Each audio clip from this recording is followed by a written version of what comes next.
quadro Alô Doutor, e com a grata satisfação estamos recebendo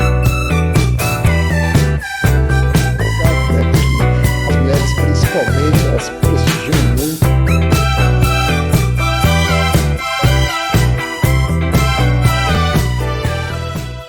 Alô meus amigos e minhas amigas. Bem-vindos ao meu canal. Eu sou Cláudio César. Convido você a dar aquele like importante, ativar o sininho e se inscrever, para receber em primeira mão os nossos programas especiais.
O que a gente mais faz hoje em dia é clicar.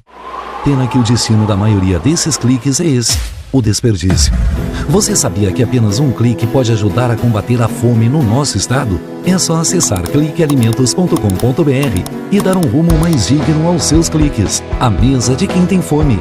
Doar pelo Clique Alimentos é gratuito e não demora nem um minuto. Faça a sua parte. Clique para quem precisa. www.cliquealimentos.com.br.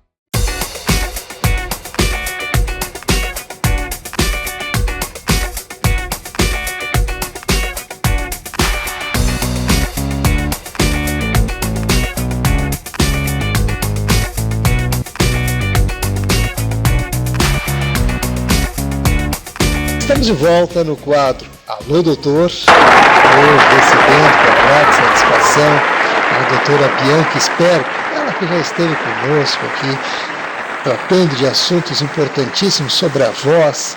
Ela é fonoaudióloga, é claro, né, trazendo aí informações importantes para o público que nos acompanha nesse instante.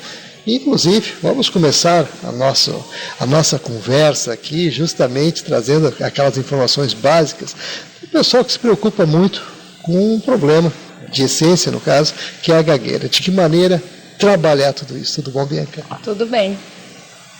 Normalmente, assim, a gagueira, ela é de difícil diagnóstico, né? Porque ela pode ter um fundo emocional, ela pode ter algum fundo orgânico, então ela tem uma ampla forma de tratamento, né? Na verdade, não é nem do tratamento, mas de diagnosticar a gagueira.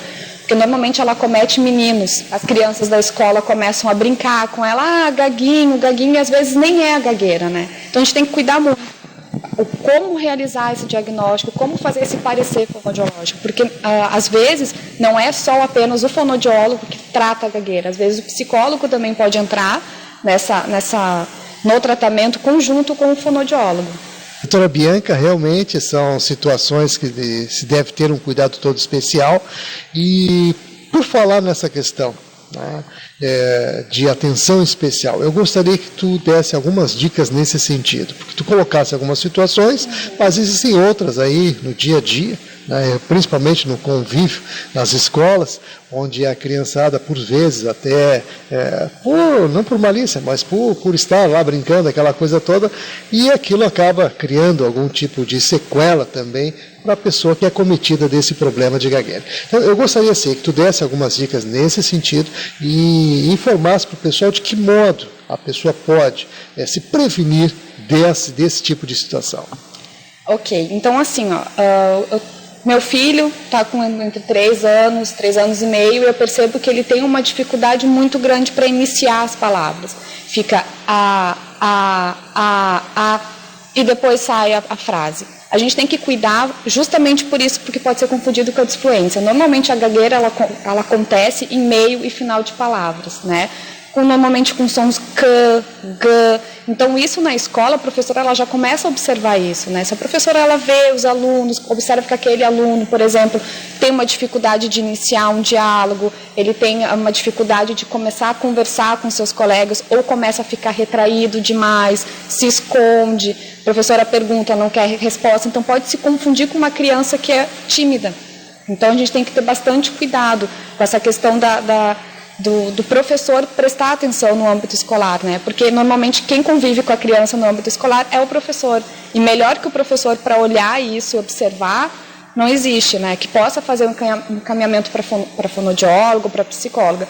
Normalmente os pais, eles têm uma resistência, né? Eles conseguem observar o que está acontecendo com a criança, que ela está com uma dificuldade de se propor, né? De se colocar na linguagem, mas acaba ficando mais receoso, não, quando crescer um pouquinho mais já vai passar isso.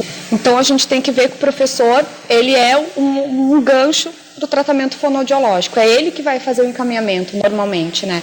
Tem que prestar também atenção se a criança não passou por algum trauma, se não passou por alguma situação de frustração, ou alguma coisa muito importante, falecimento de algum familiar, algum problema de cachorrinho, pode até ser o cachorrinho que tenha falecido e a criança não consegue falar, ela não consegue explicar o que está acontecendo, e isso pode vir tornar uma gagueira. A gagueira, ela, como eu já te falei, né, ela tem várias causas, não tem como a gente dizer assim, isso ocasiona gagueira, justamente por causa disso. Pode ser trauma, por uma ansiedade muito grande para falar, pode ser alguma coisa realmente que tem uma questão de órgãos fonoarticulatórios, a língua, a bochecha, que não consegue acompanhar. Também a questão do léxico, né? A criança ela está aprendendo a linguagem, ela está ela quer aprender tudo muito rápido. Então, assim, ela está imersa na linguagem, né? Então ela quer falar tudo, ela quer saber de tudo, ela pergunta tudo. Então a gente tem que prestar bastante atenção, e o professor é o grande aliado do fonoaudiólogo. Muito bem, então estamos aqui conversando com a doutora Bianca Sperbi, ela que é fonoaudióloga, participando hoje no quadro Alô Doutor. Então, doutora Bianca, claro, falamos aqui das situações, né, das pessoas que são acometidas e aquela coisa toda. E qual o tratamento nesses casos em específico que nós estamos falando hoje aqui? O tratamento, normalmente, a gente sempre começa com uma avaliação, né? A gente realiza uma avaliação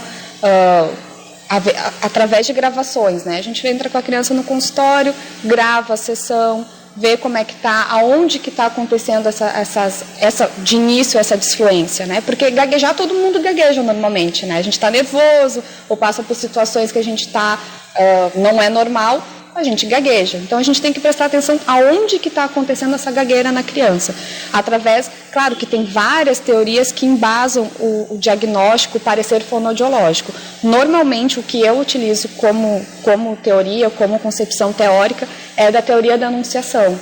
Normalmente a gente faz essas gravações e dali a gente consegue tirar, depois a gente analisa essa gravação, faz uma escrita, uma transcrição dessa avaliação, dessa gravação que tu fez, e consegue observar aonde que está acontecendo, dependendo de determinados assuntos, a criança pode gaguejar mais, ou determinados assuntos ela não gagueja, ou ela não apresenta disfluência. Então é através desse estudo da linguagem, da forma como a criança se coloca como sujeito na linguagem, que a gente vai conseguir fazer o tratamento.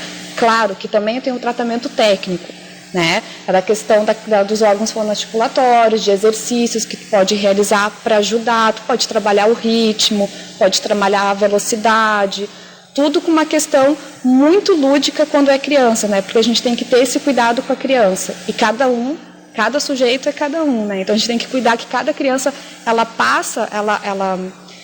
pode acontecer dela mostrar para o terapeuta de formas diferentes seu problema de disfluência, seu problema de gagueira. Cada um é cada um.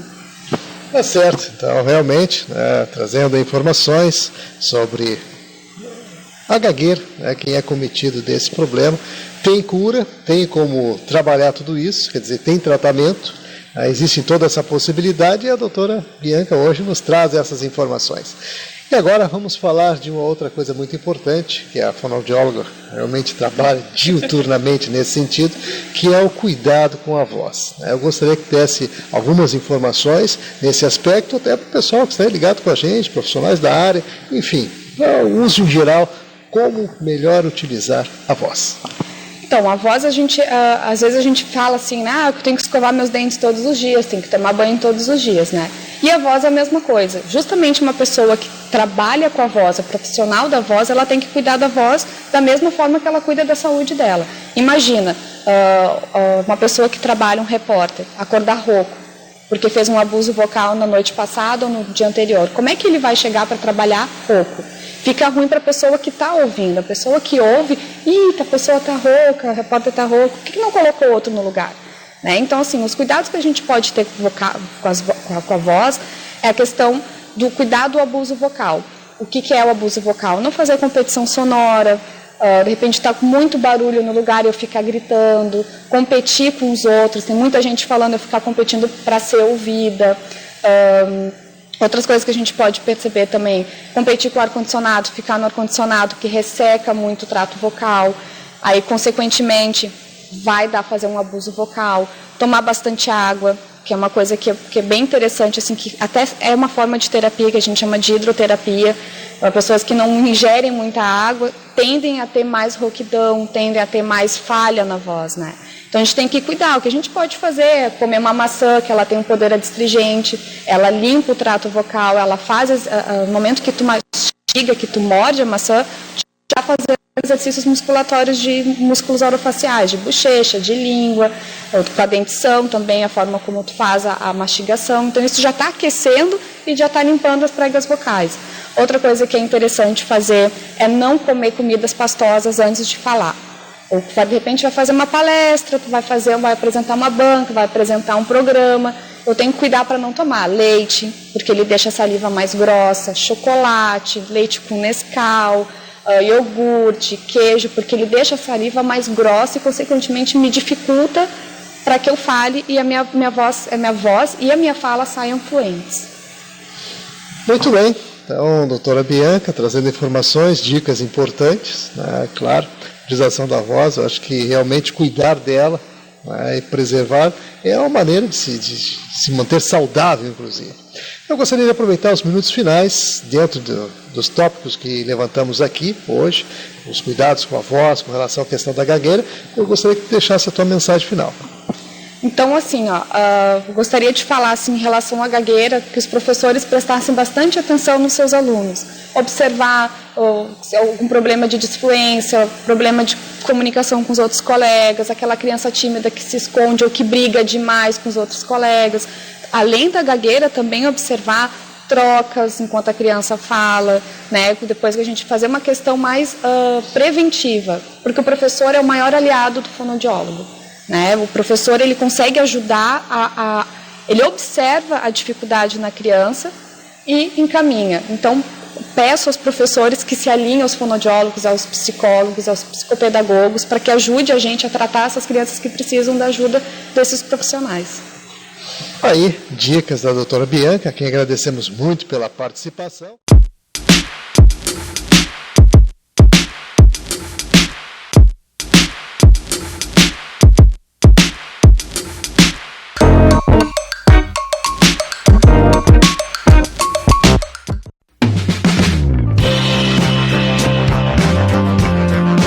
O Instituto do Câncer Infantil tem trabalhado muito para assegurar e melhorar a saúde da criança e do adolescente com câncer por meio de parcerias, assistência, pesquisa e mobilização social. Uma realidade que tem a parceria do Hospital de Clínicas de Porto Alegre na conquista de maiores índices de cura. Muita gente já vestiu essa camiseta e corre pela vida. Hoje estamos aqui para agradecer e dizer que você pode continuar ajudando as nossas crianças. Dê uma olhadinha no nosso site. Contamos com você. Você faz toda a diferença.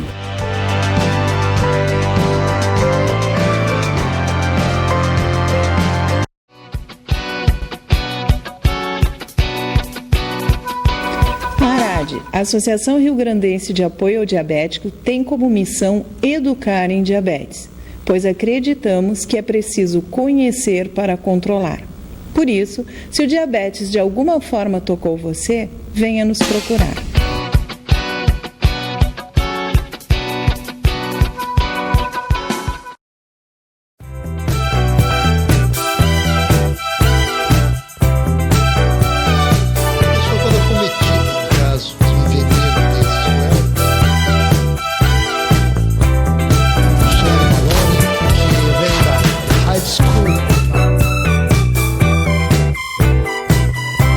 Quadro Alô Doutor, e com a grata satisfação estamos recebendo. As mulheres, principalmente, elas